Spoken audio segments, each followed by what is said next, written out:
A formidable fortress for 2 decades, where hundreds of millions of dollars have been spent, now looks like a junkyard. This is Bagram, a military airbase in Parwan province, which has been a lifeline for US-led coalition troops in Afghanistan. Early on Friday, all remaining foreign troops left the facility for the first time since the 2001 invasion.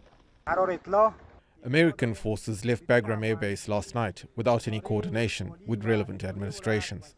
This has not been officially reported to us, but from the ground we get this information from the situation in the area, as several looters, opportunists and others stormed Bagram airfield.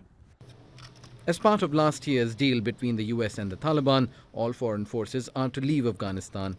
The Taliban has welcomed the withdrawal from Bagram, but says the pullout isn't complete. We hope the conclusion of withdrawal of all foreign forces and American forces from Afghanistan will pave the way for the intra-Afghan negotiation to expedite and find a peaceful solution to the Afghan issue as soon as possible. People in Kabul have shown cautious optimism now that the Taliban's so-called war against foreign occupation will be over.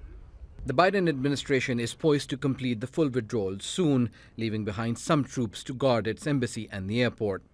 The Afghan people might face a huge tragedy, which will have a negative impact on the United States as well, because they were here for 20 years, and during these 20 years they suffered financially and in blood. They lost their lives and spent their money, so they must leave this country with better achievements. Built by the former Soviet Union in the 1950s, the sprawling base has expanded to 30 square kilometers since the US invasion. Once a symbol for the US to avenge the September 11 attacks, Bagram and its adjacent jail became a notorious hub for abuse.